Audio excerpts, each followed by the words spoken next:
अज्ञानतिमिरान्धस्य ज्ञानाञ्जनशलाकया चक्षुरुन्मिलितं येन तस्मै श्रीगुरुवे नमः। श्रीचैतन्यमनोभीष्टं स्थापितं येन भूतले स्वयं रूपा कदा मह्यं ददाति स्वपदान्तिकम्।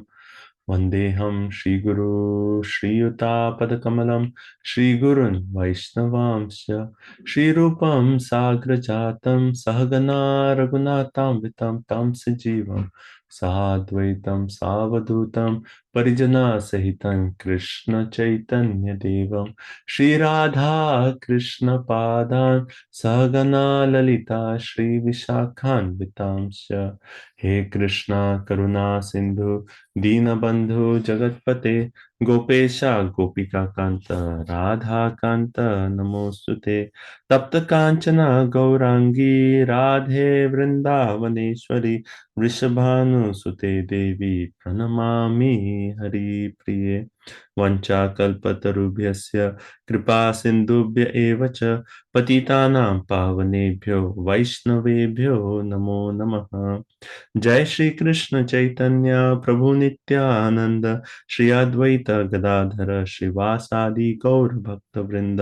हरे कृष्णा कृष्णा कृष्णा हरे हरे, हरे राम राम राम हरे हरे। नमः ओं विष्णुपादाय कृष्ण पृष्ठाय भूतले श्रीमते भक्ति वेदांत स्वामी निति नामिने। नमस्ते सारस्वते देवे गौरवाणी प्रचारिणे निर्विशेष शून्यवादी पाश्चात्य देश तारिणे। ग्रंथराज श्रीमद् भागवतम की जय। सर्वशास्त्रादि पीयूष सर्ववैदिक सत्फल सर्वसिद्धांत रत्नाद्य सर्वलोकैक प्रद सर्वभागवत प्राण श्रीमद्भागवतो प्रभु कलिदन्तोतिदादित्य श्रीकृष्ण परिवर्तिता परमानंदपाताय प्रेमवर्ष अक्षराय ते सर्वदा सर्वसेवाय श्रीकृष्णाय नमोस्तुते। मद एक बंधु मद संगीन मद गुरु मन महादन मन निस्तारक मद भाग्य मद आनंद नमोस्तुते।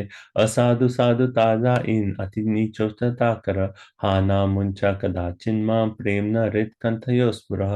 ओम नमो भगवते वासुदेवाय ओम नमो भगवते वासुदेवाय ओम नमो भगवते वासुदेवाय। ग्रंथराज श्रीमद् भागवतम की जय। Okay, Hare Krishna. So, did my message on WhatsApp go through about the class today? Did you get it? Yeah. Okay. Okay. So we'll just do a short class. So we are reading from Canto 2, Chapter 7, and this is titled Schedule Incarnations with Specific Functions. And we are discussing, we are in the section of Brahma, Narada Samvad, right? And then Narad Muni has asked 6 questions to Brahmaji, and then Brahmaji has answered those 6 questions. But at the last verse of the previous chapter, in Brahmaji from himself is actually saying that I have already answered your questions, but now one after another, I'm going to talk about the Leela avatars.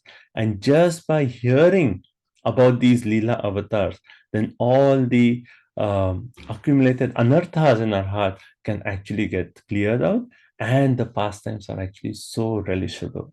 Therefore, I will actually narrate these beautiful pastimes. So, if you see, we discussed this theme last time that yes, there is one aspect of the glories of the Supreme Personality of Godhead, right? And that is also relishable. But even beyond that, the nectar finally comes in relishing the sweet pastimes of the Supreme Personality of Godhead in his different incarnations. Okay, so let's start. So I'll just quickly go through. I think we discussed up to text number 7.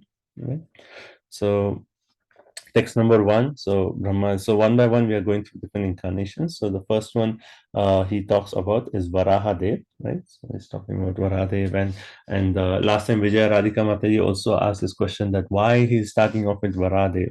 So I was thinking about this point, and if you see in the aspect of Brahma's creation, right? So Brahma actually, when he started the aspect of creation, the Visarga aspect, then he actually, created progeny. He created the four Kumaras, Narad Muni, the 10 sons, and then he created the Rudra, right? Rudra.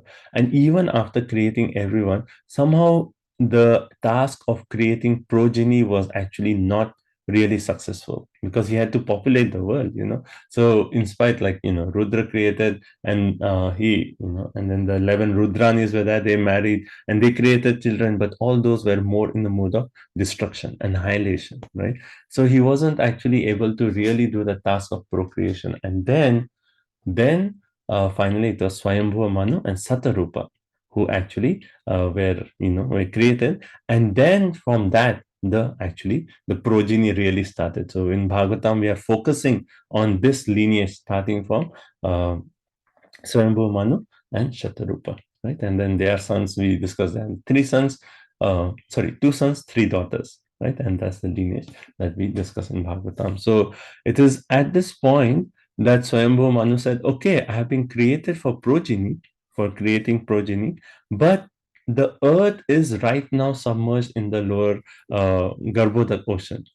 So Brahmaji, you do something and lift the earth and put it back on the axis, and then I will start the task of procreation. So from Brahma's point of view, for the creation, the first one is actually Varahadev, because it was actually Brahma was contemplating, okay, how can I do this? And from his nostril, this form of Varahadev appeared, and then he actually picked up the earth and then put it back on the axis. And then Swayambhuva Manu and Shatarupa could actually create progeny, right? So from Brahma's point of view, Varahadev would be the first. And hence he actually, in the first verse, he actually also talks of the first demon, right? Adi Daityam, right? The first demon from Brahma's perspective is Hiranyaksha. And right, so that was the first one, was talking of Varahadev.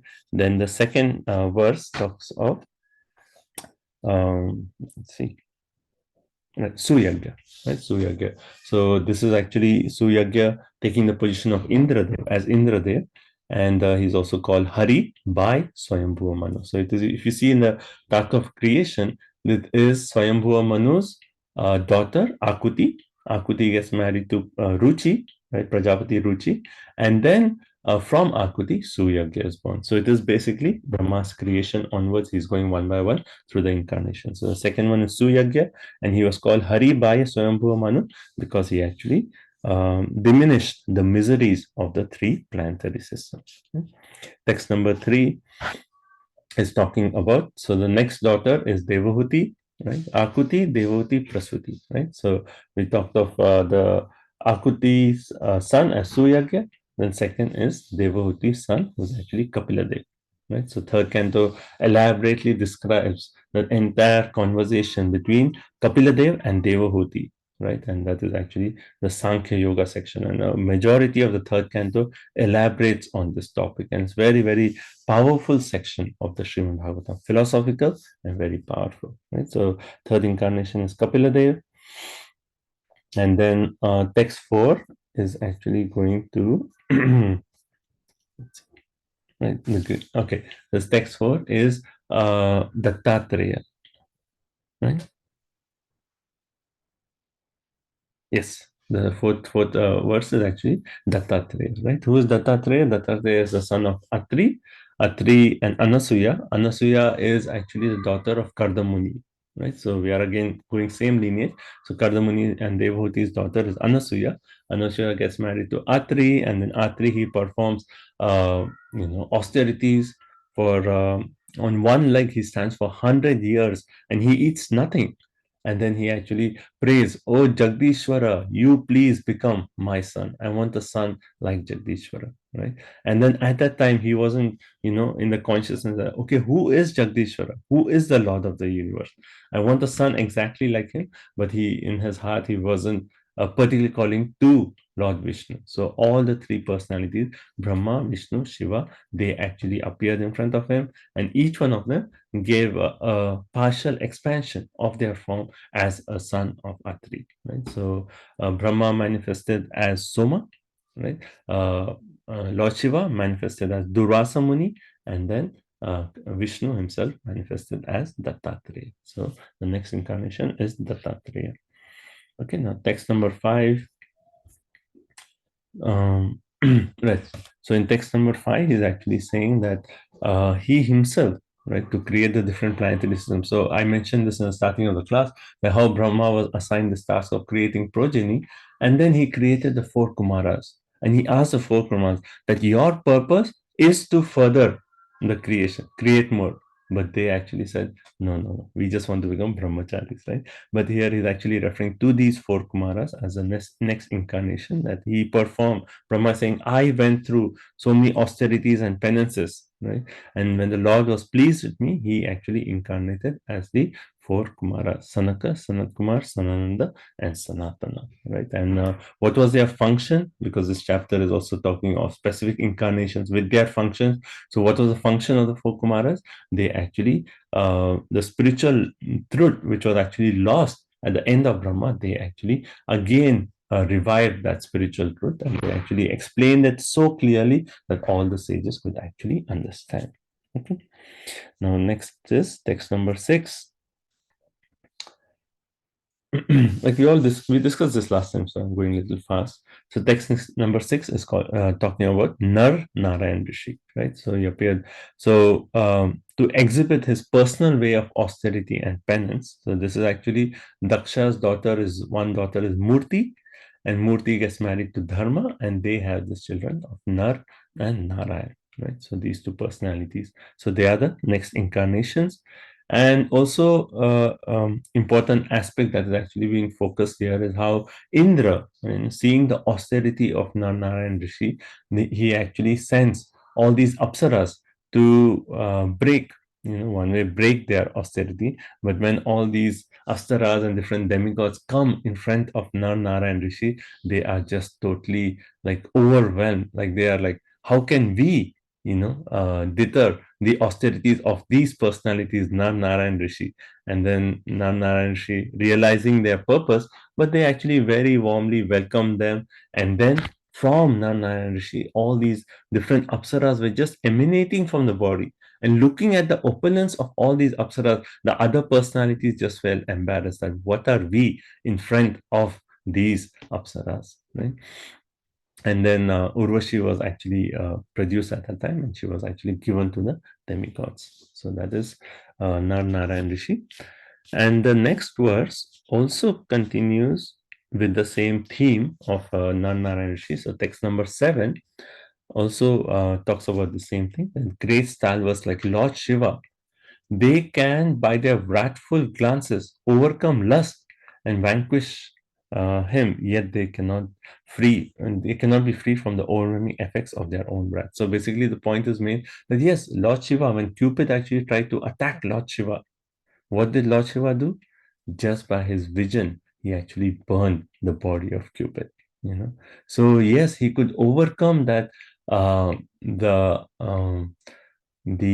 appeal of the Cupid, but he could not overcome the wrath, which is actually, and we discussed this verse in the Bhagavad Gita, Kama Esha, Krodha Esha, Rajoguna Samudva.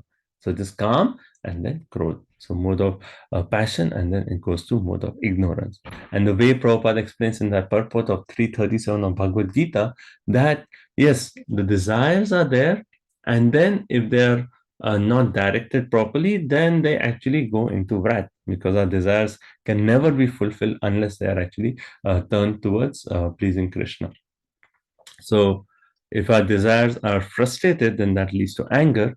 But the point is, yes, desires are there, but they can actually be redirected towards Krishna, or the way Prabhupada actually explains that instead of the desires being degraded to the mode of ignorance, we actually promote it to the mode of goodness. Right? So desires are there in our heart and they'll come again and again. But we have to see that, okay, how can we actually take it to the level of mode of goodness? And when Satyan Swami Maharaj, when he was at New Goloka, he did this whole seminar, which was this was a few years back, but he was actually explaining this point that yes, like let's say, we had intense, like, some intense seva or intense time, and after that we are like, okay, now I need a break, or and instead of like our mind degrading us to activities in the mode of ignorance, at that time we can say, yes, I need a break, but let's do something more in the mode of goodness.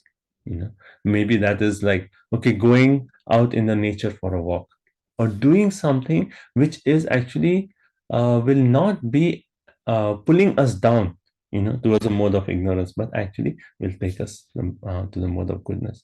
And once we are in the mode of goodness, then from that platform, it is again easy to again reconnect to Krishna at every moment, reconnect to Krishna at every moment. Okay, so um, right, so the verse is actually saying that such wrath can never enter into the heart of the Lord, who is above all this. So how can lust take shelter in his mind? So this talking of Nana and Rishi, that wrath can never enter into the heart. Actually, when all these apsaras, demigods came to allure Nara and Rishi, they weren't angry. They just said, "Oh, you're here. Please welcome, welcome. Please be seated." So in that mood, they actually approached it. And then, so how can lust actually take shelter in his mind? Now, text number 8. Yeah, so we have to discuss from this verse, right? So let's start text number 8. Maybe let's. Okay, since I'm just doing a short class, I'll just go directly into the translation. Maybe Vijayamati would like to read translation. Hare Krishna. Being insulted by sharp words spoken by the co-wife of the king, even in his presence, Prince Dhruva, though only a boy, took to severe penances in the forest, and the Lord, being satisfied by his prayer, awarded him the Dhruva planet, which is worshipped by great sages both upward and downward. Hare Krishna. So, which is the incarnation which is being talked here? Actually, in the verse as such, the name of the incarnation is not given. So, Vishwanath Chakravarti Thakur actually explains that the function is given. So either it's our activities or it is the name. We discussed in the first verse how Prabhupada says that we cannot accept anyone as an incarnation unless in the Shastra the parents are given, the name is given, and also the activities are given.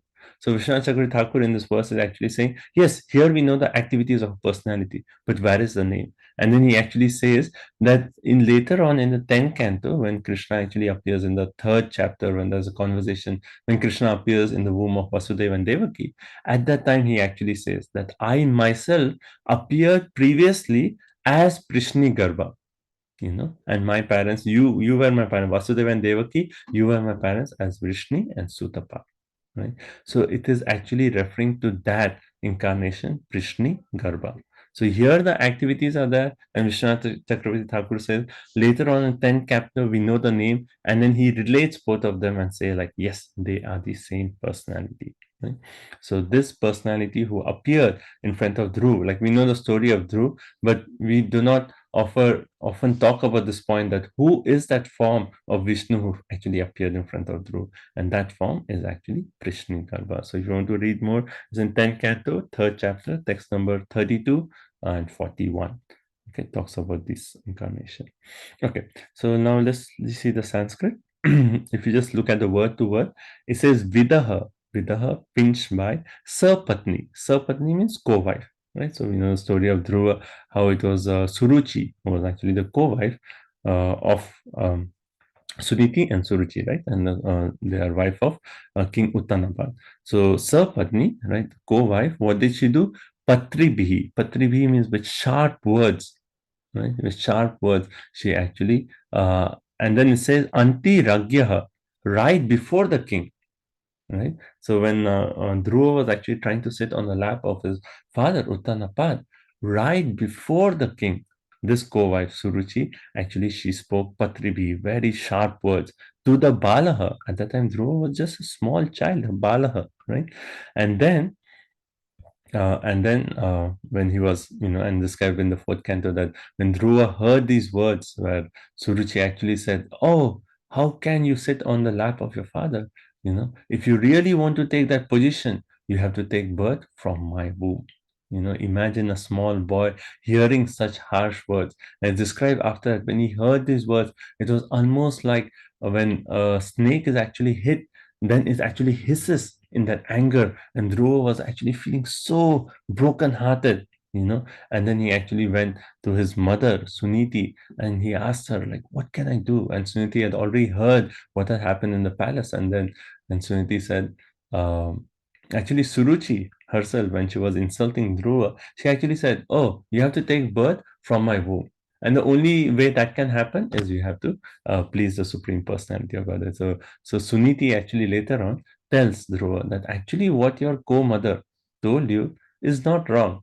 That you have to actually finally, the only person who can fulfill your desire is the Supreme Personality of Godhead. So then Dhruva asks, "Okay, where can I meet him? Right? Where can I meet him?" And she says, I've heard that sages go to the forest to search for the Supreme Personality of Godhead." And then Dhruva, it wasn't just like some consoling words for him. It was actually at the time he said, "Okay, I am going to the forest and finding the Supreme Personality of Godhead." So Dhruva, and then he went, and then we know how Narad Muni comes and he tests Dhruva and the entire story, and then how he performs severe austerities, and then Vishnu personally appears in front of him, right? And Prabhupada makes this point in the purport that Narad Muni had initiated him by giving him the 18-syllable mantra, Om Namo Bhagavate Vasudevaya. And it is by the power of initiation of a bona fide spiritual master where we actually receive the mantra by him. So that initiation, that connection with a bona fide spiritual master and following the process given by him, which is the chanting of the mantra, in our case, the Hare Krishna Maha Mantra, by that we can actually achieve success of seeing the Supreme Personality of Godhead face to face. So Prabhupada emphasizes on this point that if we want success in our spiritual life, we should have initiation from a bona fide spiritual master and then follow the process which is actually given by him. Right? Okay. And then Prabhupada also talks of Dhruva Lok, that finally when Vishnu appeared, he said like, "Oh, you have a desire to get a kingdom greater than your grandfather?" Right, grandfather is Brahma, right? Brahma, no, great-grandfather. Brahma, then Swayambhuva Manu, then Uttanapad, right? So great-grandfather. And then he said, "Okay, I will fulfill your desire." And he actually gave him this place in Dhruva Lok. And Dhruva Lok is actually said to be a part of the spiritual world. So when everything in this material world is annihilated, the Dhruva Lok actually remains as it is. Just like how Vrindavan is manifested in the material plane, similarly, this special planet Dhruva Lok is actually spiritual. It is manifested here. So Krishna Garbha manifested this planet. Like it was already there, but no one was actually in charge of the planet, but he actually assigned Dhruva that this is your planet. This is Dhruva Lok. So the planet was actually already there. And then the verse says, Grinate Prasanna. The Lord being satisfied by the prayers of Dhruva, he actually gave Dhruva a reward. Right?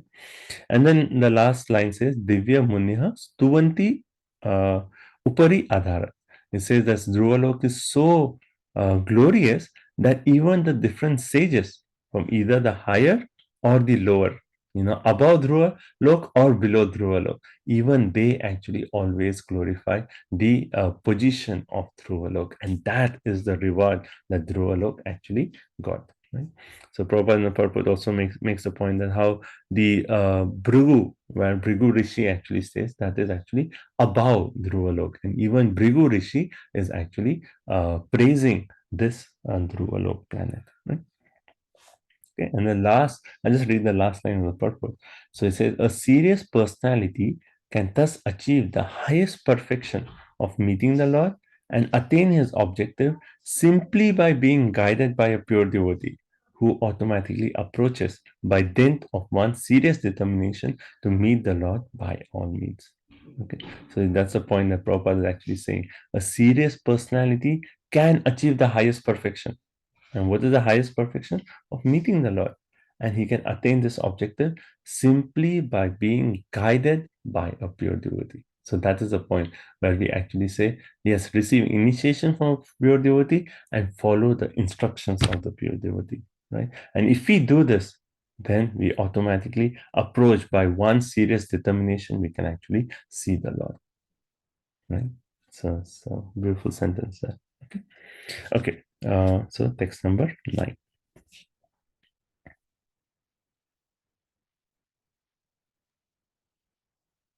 Hare Krishna Prabhuji, can I read? Yes, Translation yes, Mataji, go ahead. or Sanskrit? You can just go to the translation.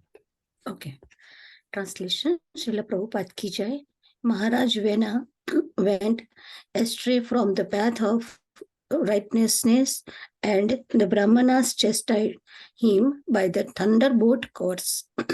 By this King Ven was burnt with his good deeds and opulence, and was en route to hell. The Lord, by his causeless mercy, descended as his son by the name of Pruthu, delivered the condemned king Vena from hell, and exploited the earth by drawing all kinds of crops as produce. Hare Krishna. Hmm. So this is actually talking of Maharaj Prithu, right? So this is in the fourth canto of the Srimad Bhagavatam, and it described that how there was this king by name Anga, right? Anga, and his wife was actually the daughter of death personified. So somehow, like when they had a child, and when Vena was born, then he was from the starting of his life a very cruel personality. So it is said that even while he was playing with his, with his other childhood friends, just in that play, he used to actually go and kill them. He was so heinous, from the starting. And they said that because, he had that lineage, so he was so heinous from starting. And then King Anga, at one point, he tried to correct him, but there was no, like, change in Vena. So at one point, he just decided that, what is the use of this bad son? Maybe, I'm blessed with a bad son so that I can just renounce everything. So he just left everything. Just one night, he said, there's no use of this. Like, my son is I have a bad son, and then he just said, this is an opportunity for me to renounce everything, and then he just left. And the next day, when everyone came and they were searching for King Anga, they realized that the king had just left. There was no king. And then they were in a position that, okay, now we don't have a king. So all the ministers, they are actually all consulted what to do. We need a king, right? So then they said, like, okay, Vena is actually so cruel, so heinous personality, but a bad king is better than a no king. And then they actually appointed King Vena as the king. But when he actually became the king, then he became even more heinous. Even he started doing all sorts of sinful activities. And then at one point, the sages, the Brahmanas, they actually came to King Vena, and they actually tried to tell him that, if you really want to become happy, then you should do sacrifices. The sacrifice is the way to actually become happy. Right? And then, so the Brahmanas were giving advice to King Vena, but King Vena said, he actually insulted them and said, what, you are talking of sacrifice for demigods and the Vishnu? He is referring to himself. The king is the sum total of all demigods. Hence, you should actually all worship me. In that way, like he was just, uh, saying, like denying whatever. Like he just like did not accept what they were actually saying. And then finally, all the Brahmanas, they had to decide that what to do with this personality. And then through their mantras, they just killed King Vena. So Prabhupada in the purport actually talks about this point, that how the Kshatriya administrators, they are always, we talk of, like, in Vedic system talks of monarchy, right? One king. But that monarch is always functioning under the council of the Brahmanas. And these Brahmanas are learned Brahmanas who know scriptures like the Manu Samhita, other authorized books, and because they know the Shastra, they can actually guide the king based on, okay, this is a situation, according to Shastra, this is the best thing to do. So based on time, place, and the circumstance they are in, they can actually guide the king accordingly, right? And that is the duty of these Brahmanas, these learned Brahmanas. And we see throughout, like whether it's King Yudhishthira, Lord Ramchandra, any of these kings we see, there's always the group of the Brahmanas who actually give guidance to the king. And okay, and then Prabhupada actually talks about this Manu Samhita. So Manu, like how we say Manushya means the mankind, right?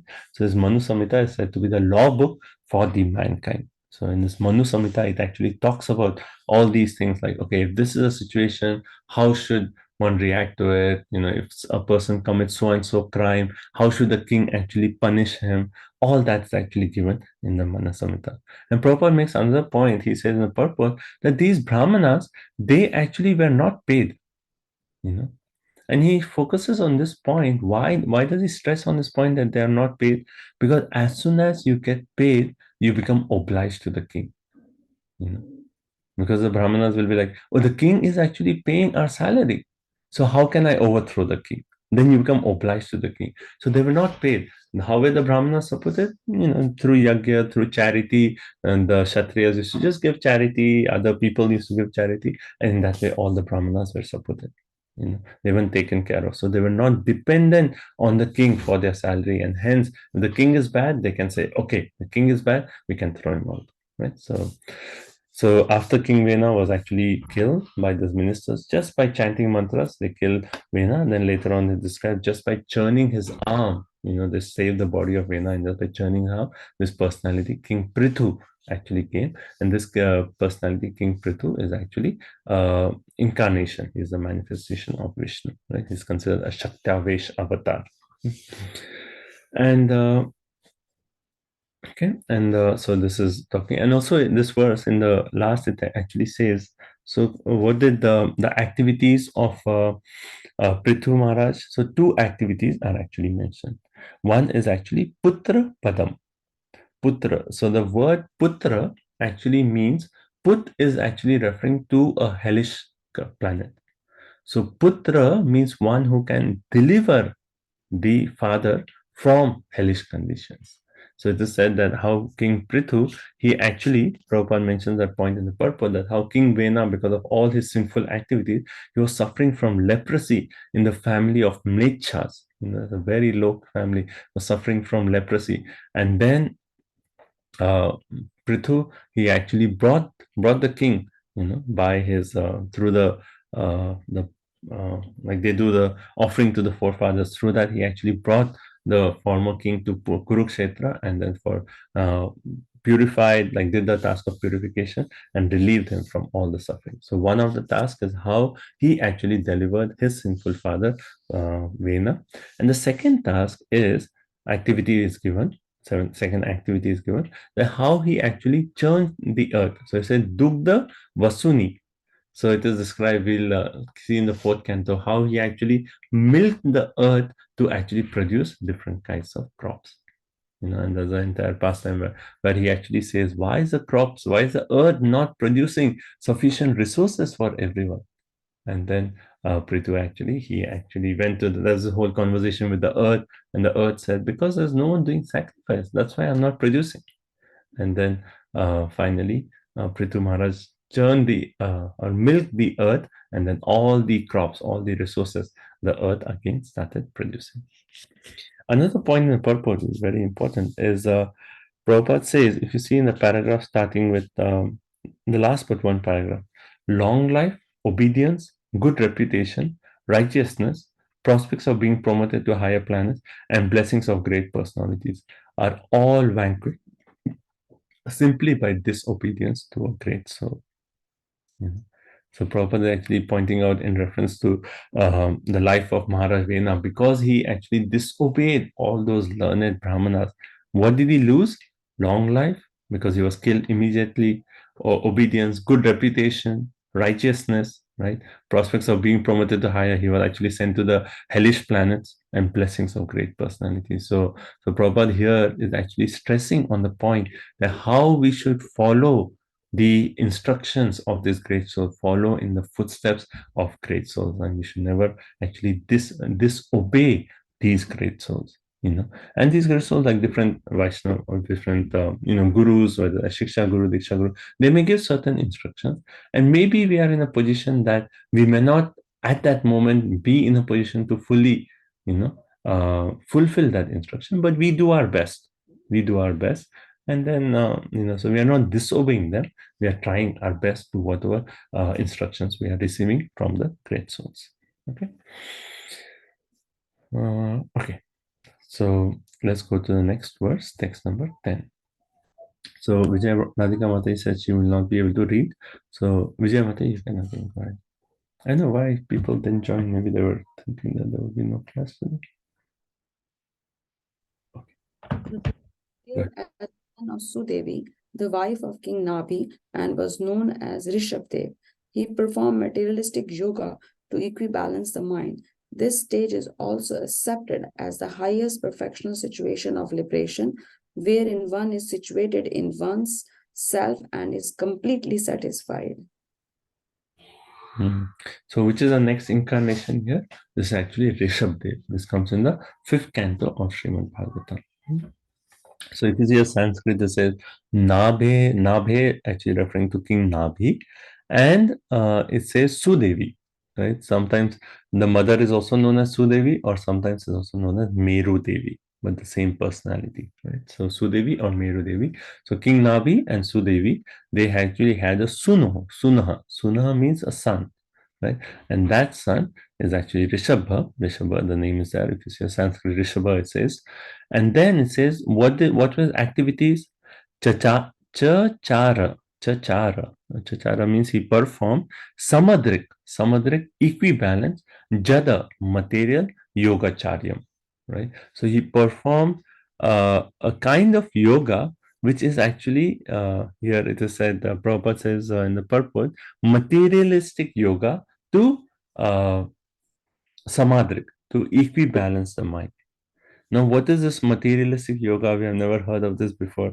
It's actually known as Jada Yoga, Jada, Jada, Jada Yoga or materialistic yoga. And then the verse actually says, Paramahamsayam, the highest stage of perfection. So even whatever this yoga, which we'll discuss in a minute, is actually can give us the highest stage of perfection, Paramahamsaya. And then the two other points that I actually said were Swastaha and Parimuktaha, wherein one is actually situated in one's own self, right? And then Parimuktaha means one is actually liberated from material contamination. One is situated in one's own constitutional position. That means he is actually, all his material senses are one way suspended. You know, if you see the word to word, it says material senses are suspended, situated on his own constitutional position, and all the contamination of the material world is actually perfectly liberated from that. Right? So, two results of practicing this, and it actually referred to as Paramahamsaya, the perfect stage of liberation, can be obtained by this Jada Yoga. Okay? Now, what is this Jada Yoga?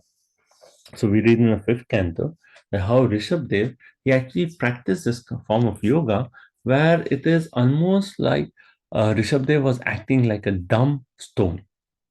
You know, and there are so many, like Prabhupada and Purport actually makes this point that the whole point is like the person who's practicing this, he just acts like a dumb personality, and in that way he can be like immune to all the material reactions. So yes, all the material pains come, but he just says, I'm just like a dumb stone. So whatever is coming, he just becomes tolerant to everything that actually comes to him. And then Prabhupada says in the purport, just a stone is indifferent to attacks and re-attacks of external situations. Right? Just a stone. You may hit a stone or take a stone or throw it, do anything. The stone is not hurt.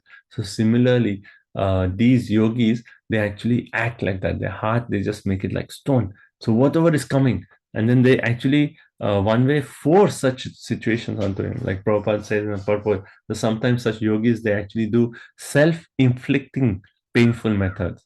They practice pulling out the hairs on the body. Like they purposely do this so that they can train their heart to be like stone. So in spite of all the, external things coming out, they just want to be like completely detached from it. Right? So they tolerating voluntary infliction of the pain upon the material body. So, Prabhupada, towards the end of the purport, he says, this practice was possible for Rishabdev and other personalities on this level, but it's not, it is but such an uncommon practice is impossible for ordinary people. Like we cannot even think, we cannot just artificially say, okay, yeah, you can do something, inflict pain upon me and I'll just tolerate it. No. That tolerance will come by the process of a purification of our heart. And for us, that process is through the practice of Bhakti Yoga. As the purification of heart comes, then we can tolerate tolerate the different aspects of the material situation around us. Right? Um, Prabhupada also makes the point that it's described in the 5th canto that when Rishabdev used to pass stool, its stool was actually so fragrant that is described like almost 80 miles or 8 miles, sorry, I forget, 8 miles or 80 miles. Around that, the area would become fragrant just by the stool of Rishabdev. So Prabhupada in the purport actually makes the point that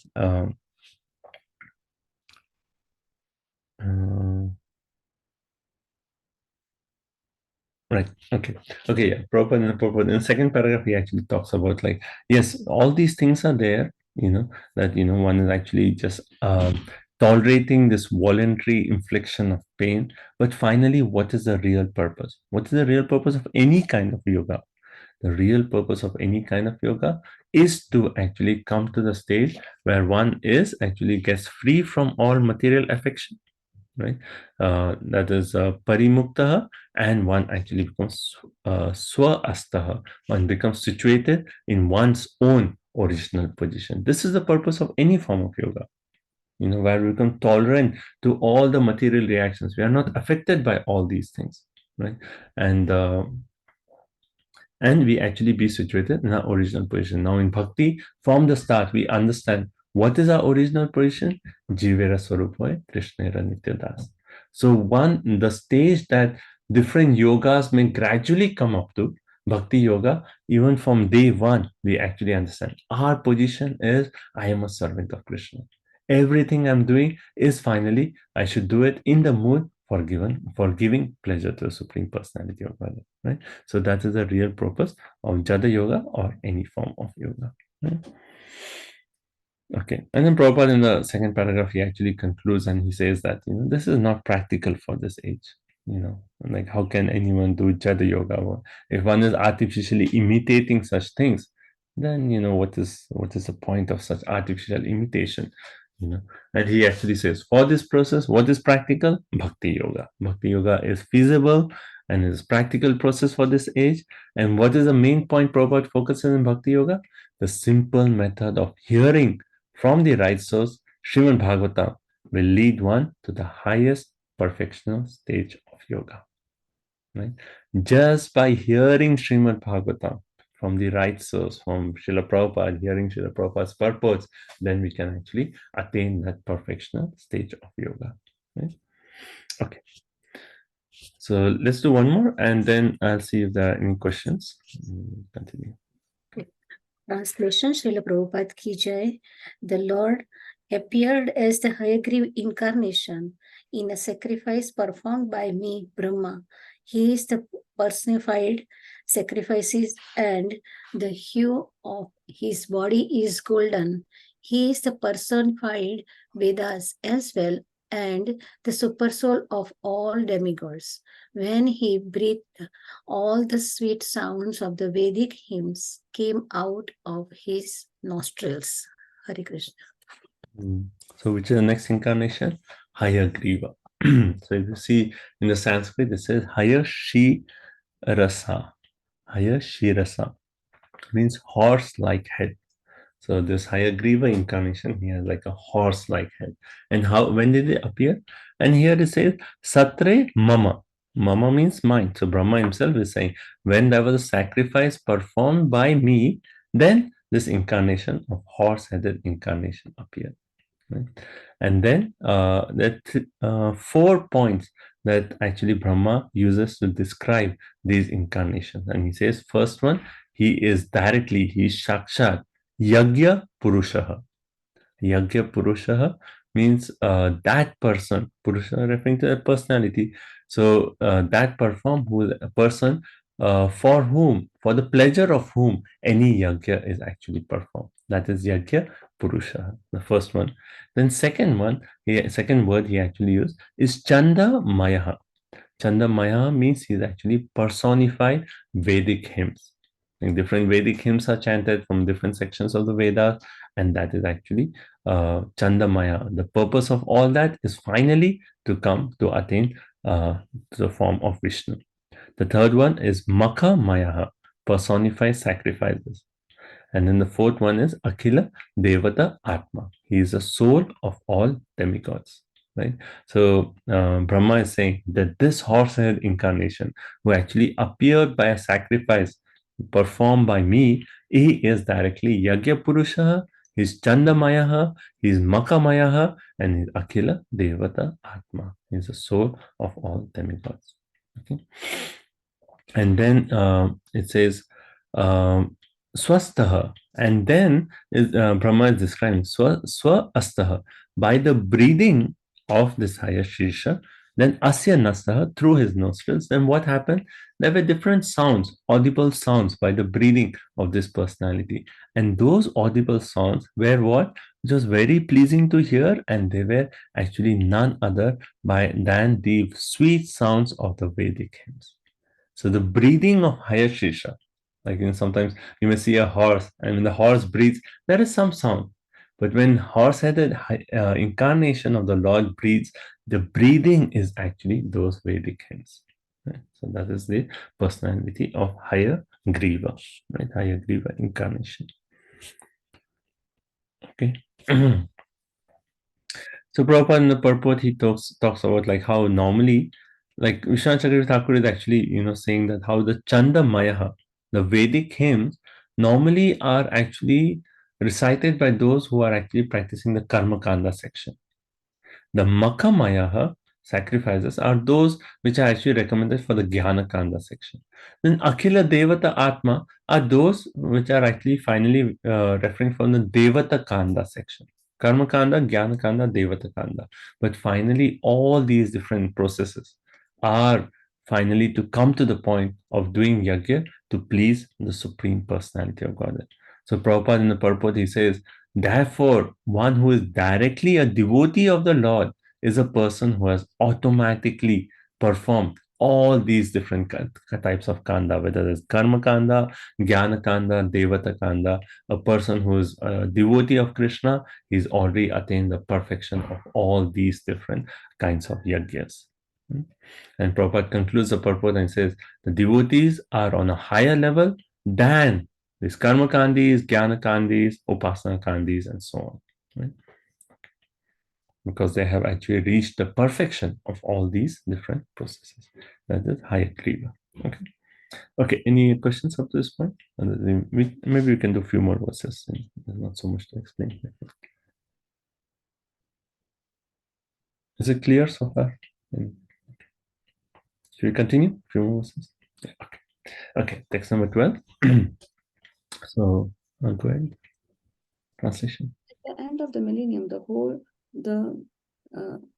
would-be Vivasta Manu of the name Satyavrata would see that the Lord in the fish incarnation is the shelter of all kinds of living entities, up to those in the earthly planets. Because of my fear of the vast water, at the end of the millennium, the Vedas come out of my mouth, and the Lord enjoys those vast waters and protects the Vedas. Hare Krishna. So this is referring to the Matsya avatar, fish incarnation. So this is described in the 8th canto of Srimad Bhagavatam, like the last chapter at 24, 824, this entire Matsya avatar. There actually in that chapter, there are two Matsya avatars which are actually explained. So here one of them is actually explained as Matsya avatar, and it says Yuga Antaha. Yuga Anta means at the end of the millennium. So Prabhupada mentioned this point in the purport that in one day of Brahma, there are 14 manus, right? 14 manus. And at the end of each manu, not necessarily there's a devastation, but this one, like the Prabhupada is saying, there's a devastation up to the earthly planets and vast water fills up to the earthly planets. So in the 6th canto, it is described that at the end of this 6th Vaivashvata Manu, right? So every Manu, 14 Manus, each Manu has a particular person who is assigned as the main personality there. So for the first one is what? Swayambhuva Manu. So we are reading in Srimad Bhagavatam, that is the first out of the 14, the first Manu period. What are the personalities? And Bhagavatam is focusing on that. In the 8th canto, then further it says, okay, the further next Manus are these, and these are the personalities. So very briefly it mentions the remaining. But at the end of the 6th Manu, So right now we are in the 7th Manu, right? So Manvantara, Manu period. So in the end of the 6th Manu, then just to actually Satyavrata Muni is actually the name Satyavrata, the Lord wanted to show Satyavrata his own form. So for that, there was this entire inundation with water. And we know how Matsya appeared. So Satyavrata Muni was actually taking bath, and then a fish appeared, right? So he was just taking bath, he just took water in his palm, and a fish appeared in his palm. And he was just going to put the fish back in the water. And the fish said, "Oh, you are the king, I am under your shelter. You please take me to a different place, because here the big fish will come and eat me." And then Satyavrata said, "Okay, I will take you." And then he went to his kingdom, and then he put the fish in a jug. And within no time, the fish expanded, and even the jug was small. And the fish actually told the king, "This is too small for me. You have to take me to a different place." And then the king actually took the fish, put it in a lake, and in no time, he actually expanded. That even that entire lake was actually small. Then finally he had to bring him back to the ocean. And then he realized, who is this fish? He's not an ordinary personality. This must be the supreme personality of Godhead. And then Satyavrata Muni actually offers beautiful prayers glorifying that supreme personality of Godhead. And then this fish incarnation actually makes the point that when there is this inundation with water, then Brahma, like out of the fear of these water, just from his mouth, all the Vedas will come. But it is your task to actually save these Vedic literatures. And he said, like, there will be a boat that will appear, and use Vasuki, as the thing to pull the boat, right? Vasuki.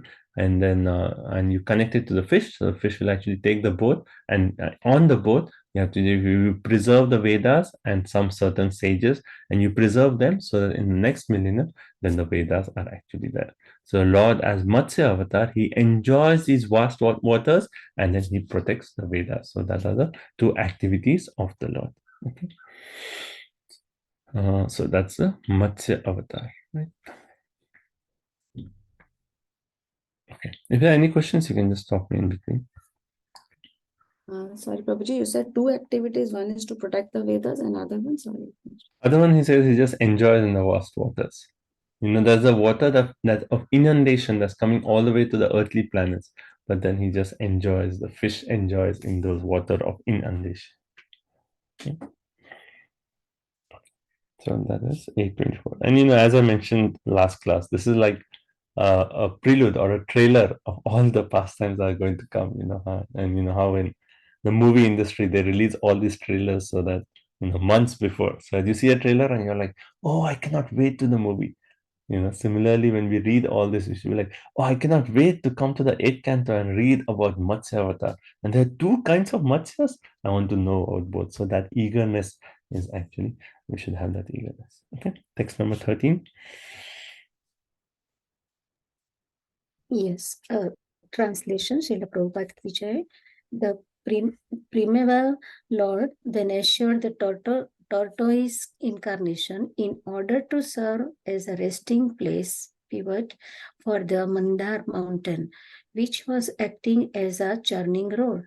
The demigods and demons were churning the ocean of milk with the Mandar mountain in order of extract nectar. The mountain moved back and forth, scratching the back of Lord Tortoise, who, while partially sleeping, was experiencing an itching sensation. Hare Krishna. So this is again in the 8th canto, it is described as churning of the milk ocean, past night, right? So in that, the Lord actually appears as Kurmadev, right? So this is actually referring to Kurmadev. So and then when we come to the 8th canto, we'll go through the details of the pastime. But once it so happened that in the Shira, right, the verse starts with Shira. Shira means milk. Uda Dhau, in the ocean of milk. So both the Amara and the Danava.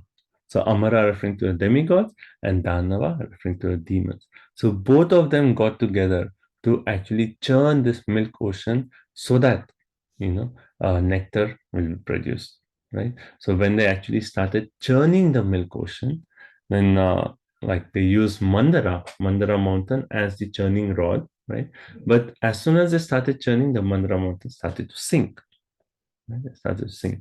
So actually, in that one pastime, the Lord appears again and again and again. There's so many incarnations just in that one pastime. Right? And then, so when we're churning, then the mountain kept sinking down. So it needed like a like a platform where the mountain could be placed on which the churning could actually take place. Right?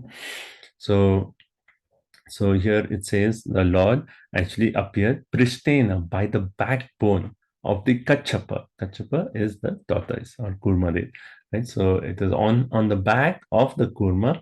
Then the entire mountain, Mandara mountain, was placed on the back, right? And the Lord, what was he doing? He was just nidrakshana. The Lord is like, it is like such a big task that all demigods and demons have come together. And they have this big problem that the Mandara mountain keeps sinking. Lord says, okay, I'm half asleep. I'll come and help you out. It's like the Lord's mood is like just nidrakshana. Partially he was sleeping, right? And then the mountain was entire thing on his backbone and it was churning, right? And then to describe the Lord, Kashana Kanduhu. And while the entire mountain was churning on the back, it was like the Lord was feeling little itching sensation on the back. One way you can see the glorious position of our Lord. The Lord feels little itch, like we feel like little itch in the back, and then we just try to extend our hand, somehow reach it, use something, and itch our back, or we say, but the Lord, little itch on the back. Let this entire pastime manifest, and let the entire Mandara mountain be on my back, and demigods, demons turn together, so that my itch sensation is satisfied. And that's our Lord. That's the glorious activities of our Lord. So Prabhupada in the purport, he actually talks about, first of all, milk ocean, if you tell anyone, who's not in tune with the philosophy of Bhagavatam, he said there's an ocean full of milk. They'll be like, which fictional movie have you watched, or like, what mythology are you talking about? No one will believe that there's an ocean of milk. The Prabhupada here in the first paragraph, he actually makes this point. He actually says that even modern scientists, they agree that there are hundreds and thousands of planets which are actually beyond this Earth planet. We talk of the solar system, and beyond that, we talk of the Milky Way, right? And even like in scientists, they have these images of the Milky Way, and in that they show what? They show so many planets, right? So even the scientists are actually saying there are so many planets, and even we can say that every planet. What to talk of every planet? Every different place on the Earth has different climatic conditions. So certainly different planets may have different climatic conditions. We cannot, and then Prabhupada makes a point that have we actually traveled to each one of the planetary systems? If we have not traveled, then we have to accept the authority of someone who already knows about all these things. And where is that knowledge? That knowledge is there in our Vedic literatures, right? So this is actually knowledge which is beyond our present experience. And that is what the Srimad Bhagavatam is actually giving us. So Prabhupada in the purport says we all have to become what? Shastra Chakshurvat. A very nice word, It's like sometimes it's also known as Shastra Chakshu. Chakshu means eyes, right? So Shastra Chakshuvat, Chakshurvat means we should see everything through the pages of the Shastra, through the pages of the authentic books of knowledge. That is Shastra Chakshurvat. So we should have no doubt that what is there in the Srimad Bhagavatam, that is the highest knowledge. And if someone comes and challenges us, we can say, great acharyas like Jiva Goswami, who Srila Prabhupada said, who is actually there's never been an acharya as glorious as Jiva Goswami in terms of writing, writing. And Jiva Goswami, Sridhar Swami, Vishwanath Chakravarti Thakur, and we can give a whole list of all our acharyas, and all these acharyas accept the authority of Srimad Bhagavatam. Now, should I accept the words of these acharyas, or should I accept your words who have like so limited knowledge? And even in your knowledge, you say something one day, and after a few months, you may say something else. So how can I trust your words versus comparing the words of these acharyas who have actually given commentary on the Srimad Bhagavatam. Right? So we should have no doubt in the words of the Srimad Bhagavatam, and we should accept the Srimad Bhagavatam as the highest authority. Right? Right. So Prabhupada says, therefore, we should not have any hesitation whatsoever in accepting the statements of the Srimad Bhagavatam. Okay, so that is this verse. So this is the Kurma avatar. Now let's go to text 14. The personality of Godhead assumed the incarnation of Nrsimhadev in order to vanquish the great fears of the demigods.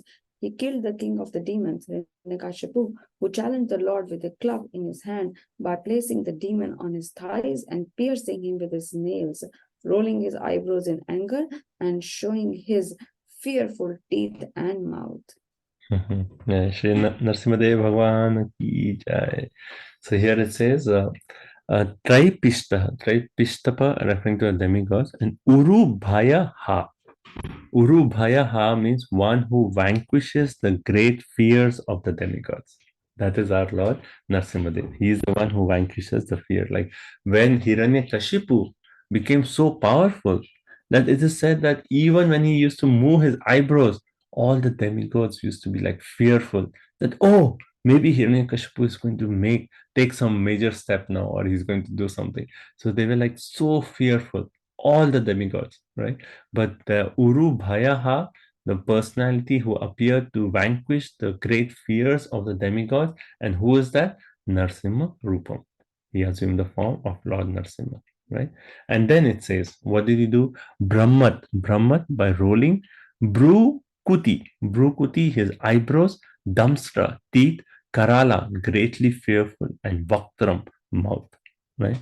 So when the Lord appeared, right, he has his eyebrows were rolling, and his teeth and mouth were greatly fearful, right?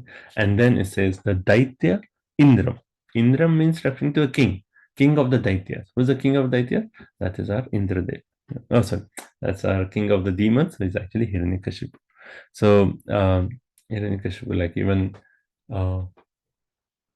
in that verse, Tat Sadhu Manya Asurvarya Dehina. Asurvarya Dehina. So what is Prahlad Maharaj actually calling his father? You are Asurvarya Dehinam. You are the best of the Asuras. You are king of the Asuras. He's telling his father. So similarly here, Daitya Indram. He is the king of the demons.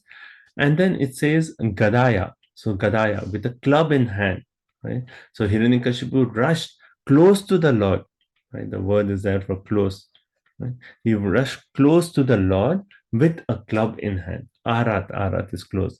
Came close to the Lord nearby with a club in hand, but the Lord actually seeing the opportunity, he took Hiranyakashipu and put him on his urav. Urav is the thighs, right? He placed Hiranyakashipu on his thighs and Nipatya, placing him on his thighs, he Vidadhara, he pierced him with his nakai, by his nails, right? So this is our Lord Nrsimhadev. Okay. So Prabhupada in the purport talks about like how in the seventh canto, actually majority of the seventh canto is actually describing this pastime. And then Prabhupada talks about how Hiranyakashipu, he wanted this entire boon of immortality, but he approached, he prayed for Brahma, and Brahma said, even I am not immortal. How can I give you something which even I don't have that?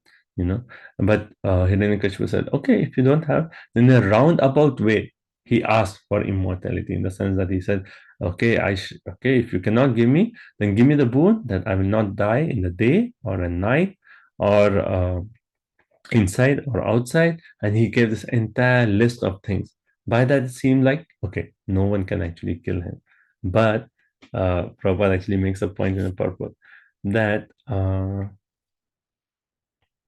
let's see, that beyond the imagination of the demon, right? Because after that, Hiranyakashipu thought that I am immortal now. Who can actually kill me? Right? No human being can kill me, nor the demigods can kill me, nor I'll be killed inside, outside. In the day, I cannot be killed. In the night, I cannot be killed. I cannot be killed by any weapons. So there is no chance. No one can kill me, right? But no one can imagine, like he could not imagine how the Lord could appear in such a form that all his, though all his the boons he asked was kept intact, but still he was actually killed, not by any weapon, but with the nails of the Lord.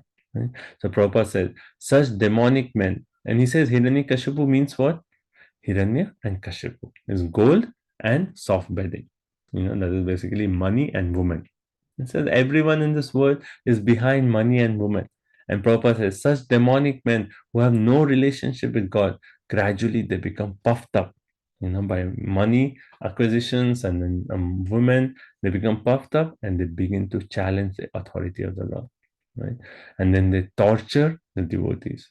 And then, it is true, like as soon as they become puffed up and they challenge the authority of the Lord, then when devotees come, they come door to door, they give books, say, what are you, God? I have everything. I have money, I have happiness. What can your God do?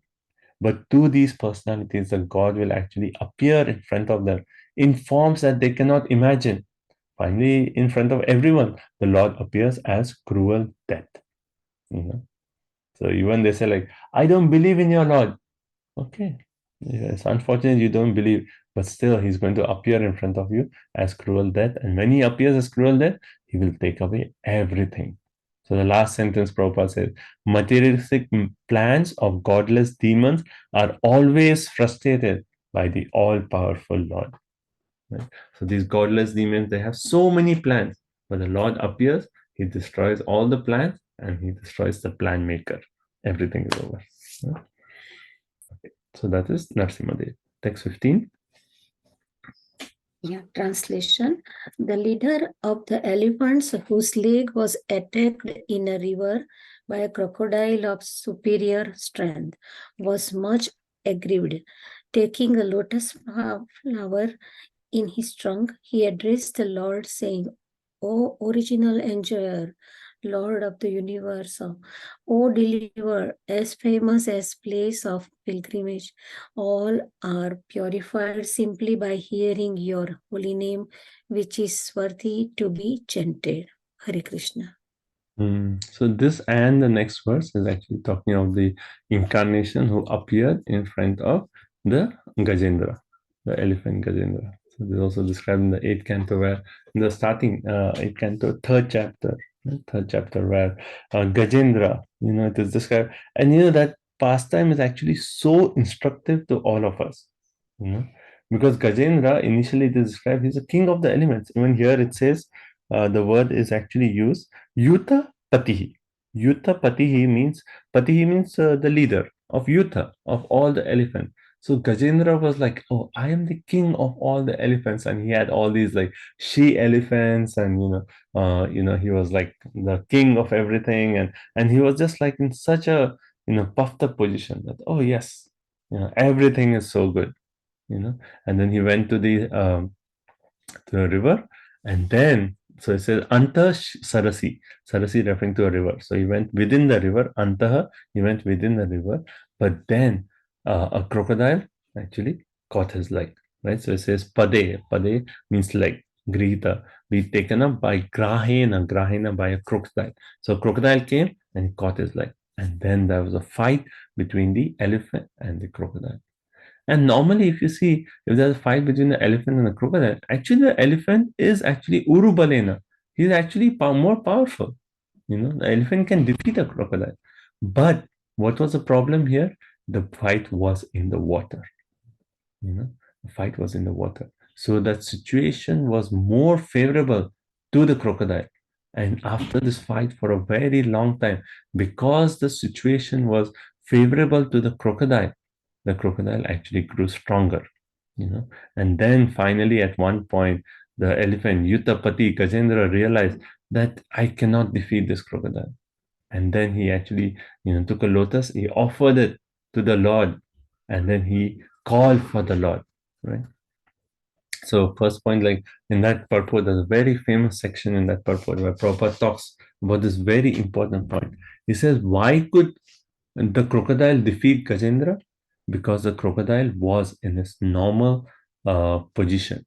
And Prabhupada says that in our fight with Maya, while we are practicing bhakti, it is like fighting with the Maya crocodile. And we should be in a position where our strength, our enthusiasm, and our senses will be able to fight vigorously. So we have to be, practically arrange our life in such a way that the situation, whether it's in terms of our varnashrama or grahasthashrama, should be in such a way that our strength, enthusiasm, and senses are always in full vigor to actually fight. And that could be with our health conditions, with our varnashram conditions, all the situations. So that's why it's important to orient our life in such a way that our life is actually favorable, so that we have the strength, enthusiasm, and with our senses we can actually fight this Maya of crocodile. Right? So Prabhupada actually makes a point: if one is unable to perform bhakti in renounced order, he's making the point that sometimes we feel that, oh, I need to take sannyas. Without sannyas, but if someone is unable to perform bhakti in renounced order, and if he is still having some sexual desires, then Prabhupada says, okay, become a householder, but don't fight, don't stop your fight with Maya. So see what is like the best situation for you. See what is the best situation for you, and in that best situation, you actually fight with Maya, right? So that is your fight with Maya. Right? So it's a very powerful point. So place oneself in a normal condition of life. And what is that normal condition? That is very individual. That is unique to each one of us. What is the condition in which we can actually really fight with Maya, right? So okay. So then Gajendra, he actually took a lotus. Ambuja hastaha. Ambuja referring to a lotus. He took a ambuja in his hand, a lotus flower. And then because in his previous life he was a devotee, he actually got the remembrance of the prayers to the Supreme Personality of Godhead. And then he actually addressed the Lord like this, idam, like this, right? So there are 4 words he used to actually describe the Lord, and very beautiful. So Prabhupada and Purport talks about each one of these, elaborates, very nice. So first he says, he calls the Lord by what? Adi Purusha. Adi Purusha referring to the original enjoyer. Second one, he calls the Lord what? Akhila Loka Nataha. Akhila Loka Nataha. That means you are the Lord of the universe. So first is Adi Purusha, original enjoyer. Akhila Loka Nata, Lord of the universe. Then Tirtha Shravaha. Tirtha Shravaha means as famous as the place of pilgrimage. Right? And the last one is Shravana Mangala. Shravana Mangala means all good by hearing Nama Deha, just by hearing the holy name of the Lord. Right? Just by hearing the holy name of the Lord, all auspiciousness will come.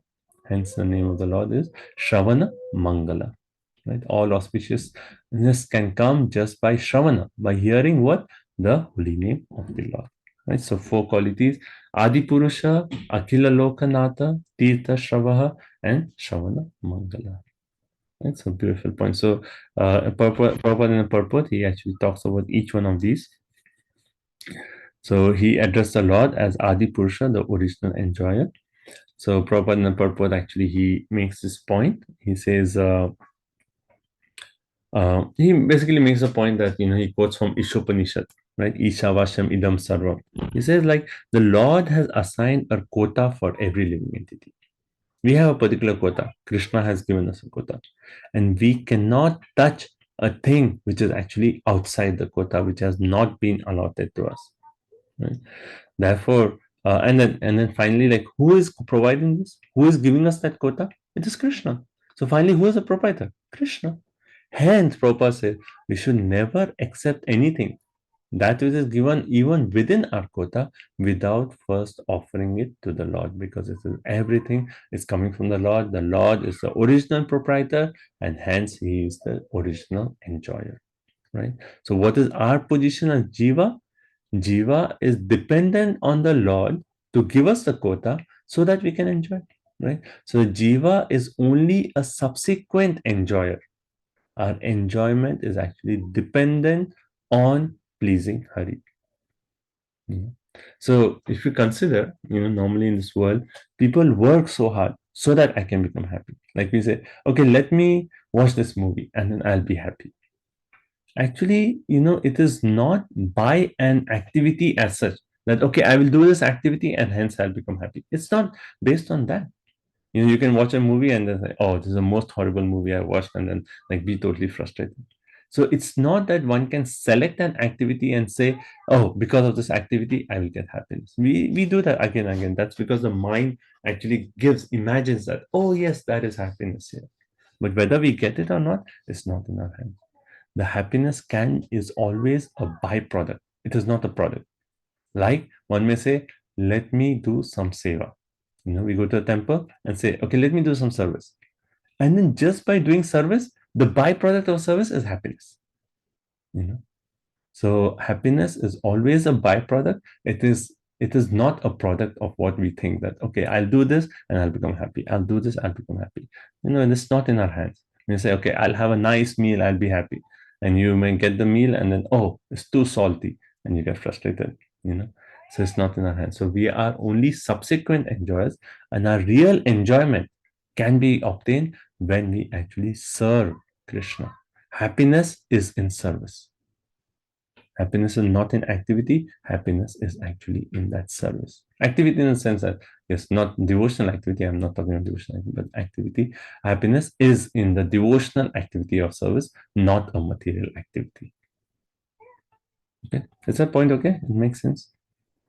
So happiness is always a byproduct. It is not directly a product of our activity. So sorry, Prabhuji. If we serve, then by that activity, you're saying the byproduct is happiness if we Yes. serve. Yes. So what is the product? What is the product? Byproduct is happiness of that service. When we serve, when we do any kind of service, what is the main intention there? The main intention of the service is to please Krishna. Mhm. By that intention, which is actually, why are we doing service? Finally, to please Krishna. If you say, I'm doing an activity to please myself, will you get happiness? Well, you may feel some kind of titillation of the senses, but, is that really happiness? Or you may get frustrated. Is that really happiness? It's not in our hand. But if you actually say, let me do service, and the main intention, let me do something to please Krishna. And when we actually do an activity in that way, then why am I doing this? Just for the pleasure of Krishna. Then the byproduct of that is we also become happy. So we are actually subsequent enjoyers. We can never be the original enjoyer. We are always subsequent enjoyers. And hence the Lord is known as Adi Purusha, means the original enjoyer. Okay? Like how Sachin Maharaj makes this point that we should actually think in this way. What activity can I do right now to please Krishna? Just for Krishna's pleasure. And he says, like, maybe you can just say, okay, I'm at home. Let me just sing a bhajan for Krishna's pleasure. It's not like, okay, yeah, we have certain services in temple, we may come do those services. But, in addition to that, we say, okay, now I have free time. Let me cook something nice for Krishna. Let me just sing a bhajan for Krishna. Let me chant for Krishna. Just with that intention. Let me just please Krishna because he is Adi Purusha. Then the second word is Akhila Loka Natha. Akhila Loka means the entire Loka, entire all universe, and Natha, he is the Lord of the universe.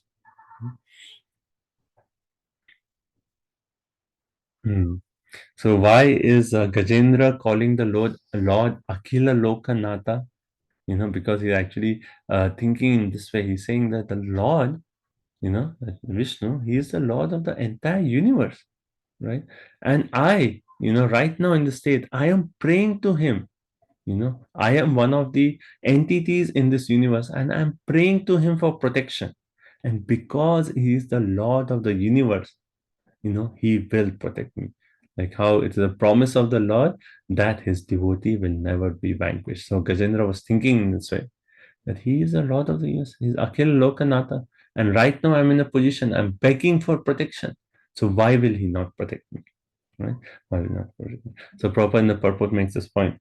Then one way the Lord is protecting everyone, because everyone is finally the son of the Lord. But when a devotee actually declares his full dependence on Lord, that Krishna, only you are my maintainer, only you are my protector, then the Lord gives that devotee first preference. And he says, no, he is my devotee, I will give him first preference. Otherwise, I will protect the devotee based on his karma, whatever is that. I will give protection. But for the devotees. So the main thing is for devotees, we have to declare our dependence, our protection. That, oh Lord, you are my only protector, you are my only maintainer. And when we develop that kind of faith, that is Sharanagati, that is surrender. You know? And when we declare that faith, willfully say, Krishna, you are here, you are, my protector. When we say that, Krishna says, okay, he's declared that, right? Even once Krishna says, Lord Ramchandra, he told Vibhishan, even once someone comes to me and say, oh, from this day I'm surrendered unto you. Lord Ramchandra says, from that day, it is my vow that I will give you full protection. Right?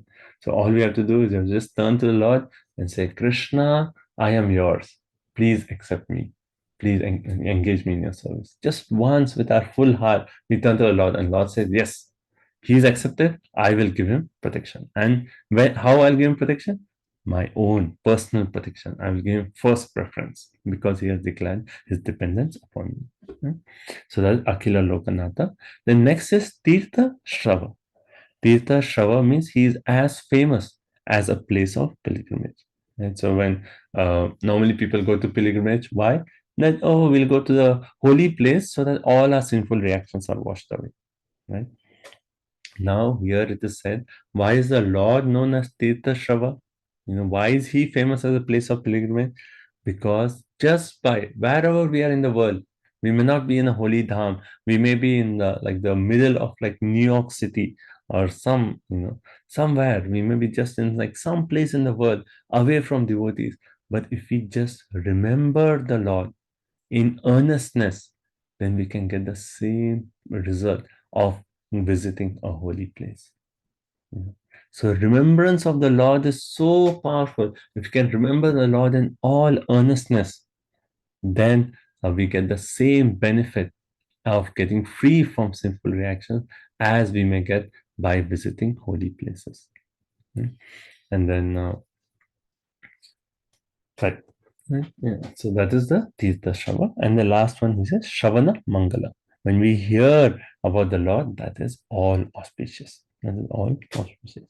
And Prabhupada says, there's another shloka where it is said, Punya Shravana Kirtana. Which is that verse? Anyone knows?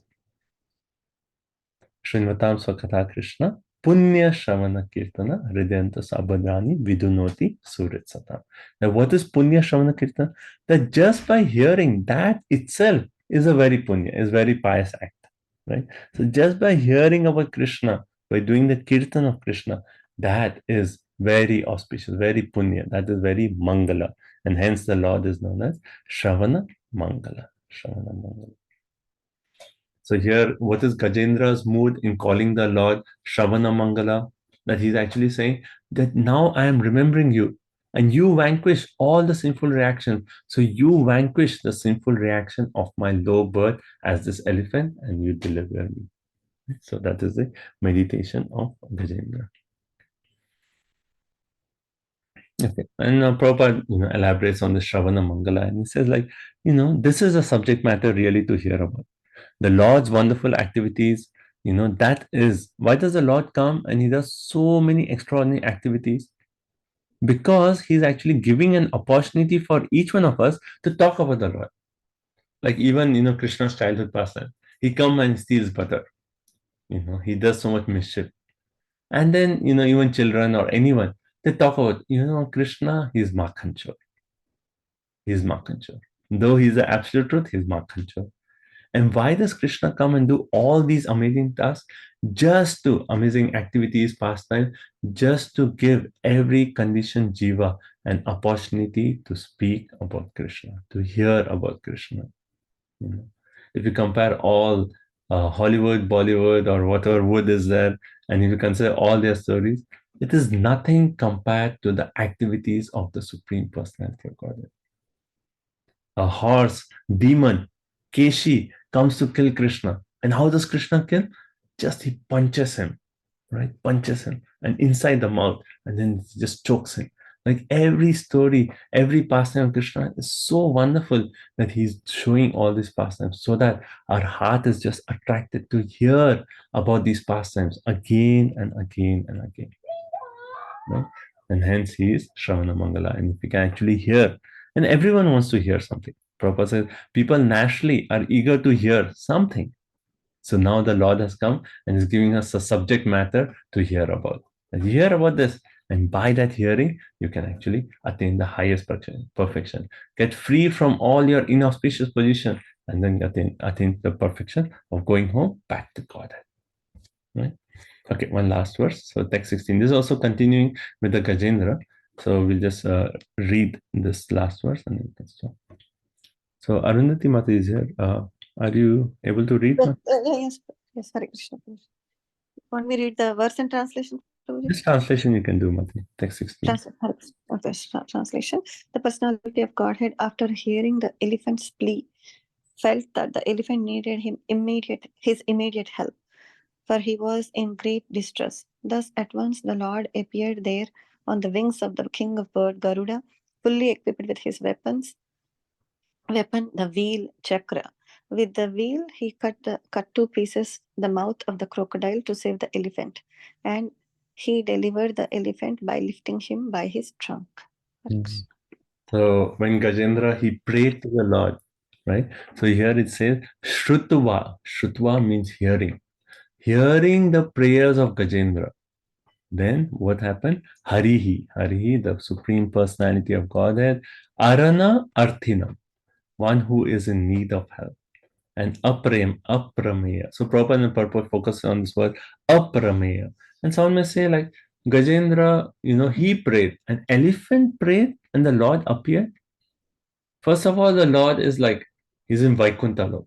So far, right? So far. How can he hear the plea of this elephant?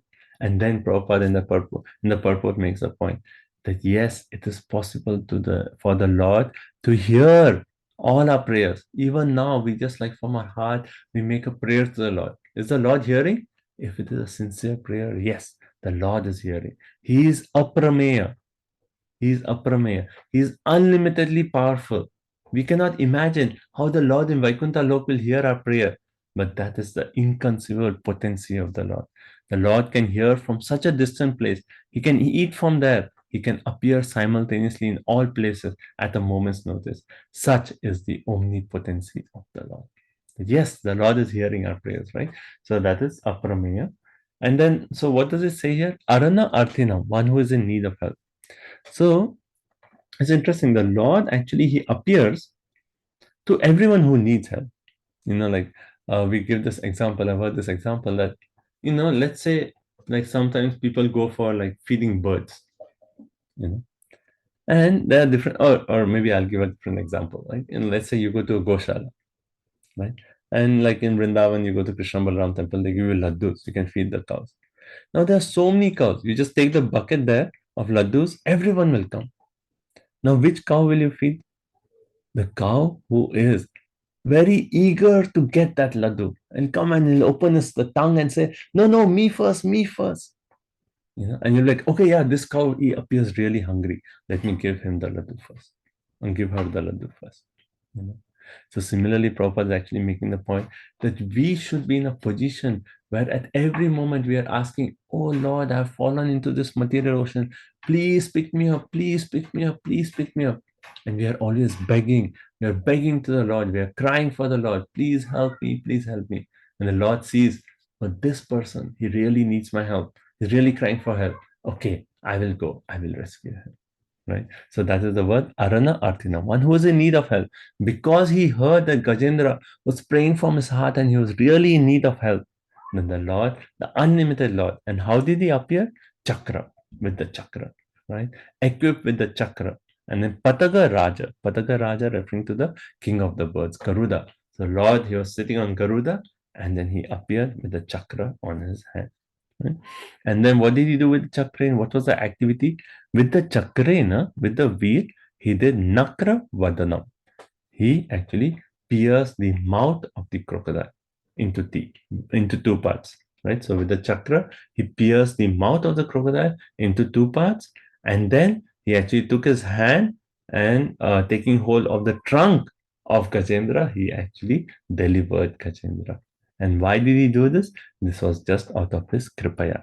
So though the Lord is in Vaikuntha, one way so far, but he is infinitely merciful. And hence, when anyone calls out for the Lord for help, the Lord actually comes down and actually delivers that person.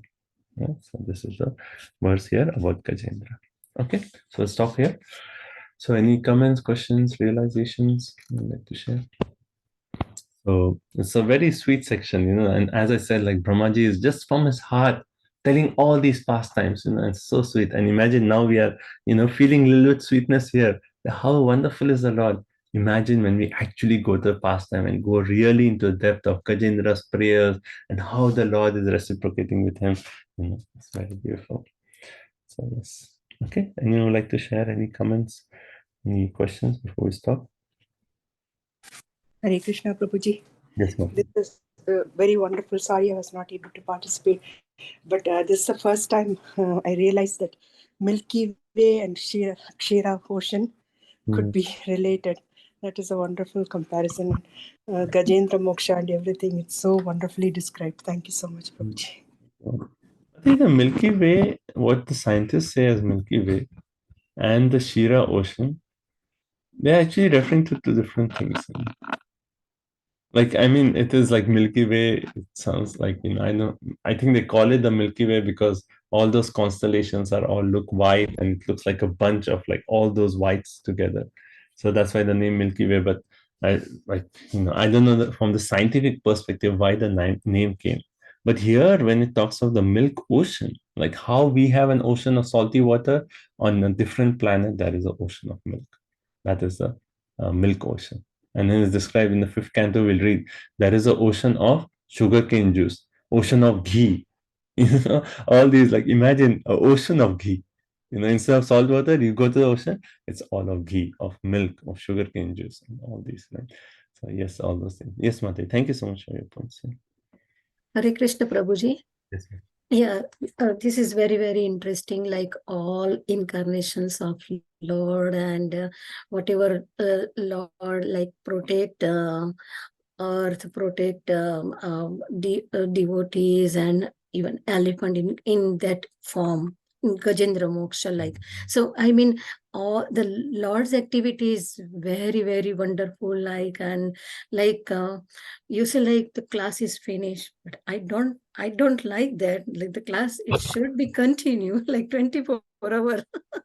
It's very, very interesting, and all cantos has different in detail. So yeah, we have to learn, and I have to learn, and so it is very interesting. I like it. So you can see, like in the previous section, it was like a lot of technical aspect of the creation took place. Yes, it is certainly purifying. It is, we are just by reading, all the anarthas in our heart are getting cleared out. But particularly this Leela has even more significance, even more sweeter, even more nectarian. Thank you. Okay. Anyone else? Hare Krishna, Prabhuji. Sorry, I joined late. I thought there is no session today. Yeah. But one thing, Prabhuji, I don't understand. So, Srila Vyasadeva wrote this Srimad Bhagavatam several years ago, right? And correct, Prabhuji. So after that, we don't have updated version, but still our Anantasesh is still glorifying the Lord's pastimes and whatever is happening, his qualities. He's basically glorifying pastimes of the Lord. So, like probably there are several other incarnations are happening, right? So we don't have the complete information about the new incarnations. So how do we reconcile that? So actually the point is, yes, there are so many incarnations. Like 1st canto, 3rd chapter, text 26 makes the point, just like waves in the ocean, right? Right. You mentioned that. But even the Vedas are so vast that all the prominent incarnations, at least their name and activities, have to be mentioned somewhere. We cannot accept any, though there are so many incarnations, we cannot accept any personality as an incarnation unless in the Vedas the mention of the name and activities are actually there. Like Kalki Avatar, right? It's mentioned in the Vedas. Lord Chaitanya Mahaprabhu, Kalki Avatar. So all this is one way, when Vyasadeva meditated, he was, when we read that section in the 1st canto, it actually comes how Vyasadeva, Narad Muni came and told Vyasadeva, oh Vyasadeva, you know past, present, and future. You know, like you remember that section when Vyasdev was, he was saying, I wrote everything, but still I'm feeling Right. certain. And Narad Muni comes in, you know everything, past, present, future, everything is known to you. So he actually says Vyasdev can see in the future. So all the prominent incarnations which are to come, or are actually there in the Shastra, and hence we cannot accept any personality as an incarnation unless there is a proof in the Shastra about the name. And Prabhupada says in the first verse of this, the parent's name, village, and then the activities. Yes. Mhm. Yeah. So Thank you if so much. anyone just comes, like even now we have so many, like Prabhupada said, there's so many Kali Bhagwans hanging around. Like in the sense, like so many personalities like, oh, I am God, and we cannot accept. Where is the proof? Show me in the Shastra, then I will accept. So that should be our open challenge to anyone. Like we may meet people from different groups and say, oh, this is Bhagavan so and so. Say, Hmm. Yeah. can you show Yes. proof in the Shastra? In a humble way, we can say, okay, if that is your faith, show me the proof in the Shastra. Where Yes. is it actually saying? So yes, in that way. Yes. Thank you so much, Prabhuji. Vijay Mata, last point. Hare Krishna Prabhuji. The last line of the last chapter was that Shri Brahmaji is narrating the principal incarnation so that Naraji could drink the transcendental nectar. So thank you so much for the class. Each and every word you said was transcendental nectar. I really like so many takeaway points. The highest perfection of meeting the Lord can be achieved simply when we are guided by a pure devotee and if we are serious. Serious Determination. Right? Right. Determination is also that. So we have to follow the pure devotee with determination. And then the perfection is there. I'm just repeating what is there in Prabhupada's purpose and this wonderful chapter. So thank you. I also Good. like the example that you're giving, that cow, and we can hear the sound from behind. Yeah, actually, it's That- right in front of my window. You can see the cows of Deelan. So that cow who is eager to get that laddu, so that like that. At least we heard, right? Yeah. So we can just beg and beg, declare that I'm surrendered on to you and pray that please give me mercy, please rescue me. That's the way that we can overcome complacency in our spiritual life. And that's a big topic, but if you are always in the mood of like, Krishna, I need mercy. Krishna, I need your mercy. Krishna, I need your mercy. Then, Krishna says, yes, he really needs it. He's really asking for it. And Krishna will give it. I also like the point that when we are tired, we can think that, oh, what can I do that will not degrade me, and I can quickly go up again. So maybe sing a bhajan for Krishna, or let's cook something for Krishna. Thank you so much. That's why, like, in Bhagavad Gita, out of 700 verses, in 100 verses, 100 out of 700, Krishna focuses on the three modes of material nature. Why is he focusing so much on the three modes? Like, why is it not just focusing on, like, yes, Kirtan we should do? Because, yes, we are conditioned by the modes, but we have a choice of selecting, okay, this activity in this mode, this activity is in this mode. Let me promote myself to activities in the mode of goodness. So this is like a constant thing. Like we can analyze our life. Maybe we don't talk about this so much, but analyze the activity. Okay, which activity is in which mode? Prominently, there's always a mixture of mode, but prominently this is actually in ignorance, this is in passion, this is in mode in goodness. So how can we gradually elevate ourselves towards the mode of goodness? And then when we elevate ourselves to the mode of goodness, then that creates a perfect platform where we can, very fast elevate in our spiritual journey. So mode of goodness is a platform from which we can take off in our spiritual journey. So, okay. So thank you all so much. So we'll stop here. Okay. Granthara Srimad Bhagavatam ki jai. Jai. Prabhupada ki jai. Jai. Kripa Sindhu Patitanam Pavanebhyo Vaishnava. Vaishnavebhyo namo namah. Namo Namaha. Thank you all so much for joining. Hare Krishna. Hare Thank you so Krishna much, Prabhuji. Prabhuji. Hare Dandavat Krishna. Pranam. Hare Krishna. Dandavat Pranam.